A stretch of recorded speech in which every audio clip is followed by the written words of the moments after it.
বাগবাজারে সেখানে অগ্নিকাণ্ডের খবর পাওয়া যাচ্ছে। বাগবাজারের কলেজের পাশে আগুন লেগেছে। স্থানীয় বস্তিতে এই অগ্নিকাণ্ডের ঘটনা।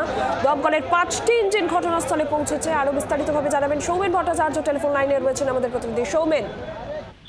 দেখো, এখনো পর্যন্ত দমকল সূত্রে যেমনটা জানা যাচ্ছে যে রাতে 10টা নাগাদ বাগবাজারের একটি বস্তিতে হঠাৎই আগুন দেখতে পায় স্থানীয় লোকজন। তারপর দমকলে খবর দেওয়া হয়। ঘটনাস্থলে এই মুহূর্তে 5টি ইঞ্জিন পৌঁছেছে এবং কি থেকে আগুন লেগেছে এখনো পর্যন্ত স্পষ্ট নয়। কারণ হচ্ছে যেহেতু প্রচন্ড পরিমাণে আগুন ছড়িয়ে পড়ছে এবং তার পাশাপাশি যেহেতু আশেপাশে বেশ কয়েকটি বড় বিল্ডিংও রয়েছে, তার জন্য কিন্তু দমকলের আধিকারিক যারা রয়েছেন তাদেরকে কিন্তু ইতিমধ্যেই প্রাথমিকভাবে কিন্তু তাদের আগুন নেভানোটাই তারা, কারণ তারপরে যেটা চেষ্টা করা হচ্ছে যে কি থেকে আগুন লেগেছে এবং তার পাশাপাশি তোমায় বলে রাখি যে এলাকার যে বিদ্যুৎ সংযোগ সেটি পর্যন্ত বন্ধ করে দেওয়া হয়েছে, এরকমটা কিন্তু জানা যাচ্ছে।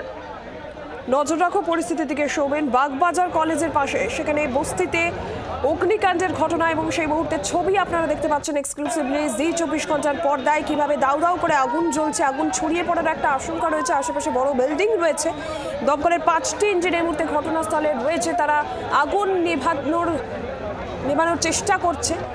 আর গোটা এলাকার বিদ্যুৎ সংযোগ এই মুহূর্তে বিচ্ছিন্ন করে রাখা হয়েছে। কিভাবে আগুন লাগলো এখনো পর্যন্ত পরিষ্কার নয়। বাগবাজার কলেজের পাশে স্থানীয় বস্তি, সেখানে এই অগ্নিকাণ্ডের ঘটনা। দাউ দাউ করে জ্বলছে আগুন, সেই ছবি আপনারা দেখতে পাচ্ছেন। 5টি ইঞ্জিন ঘটনাস্থলে রয়েছে। আগুন নেভানোর কাজ তারা চালাচ্ছে। বিদ্যুৎ সংযোগ এলাকার বিচ্ছিন্ন রাখা হয়েছে।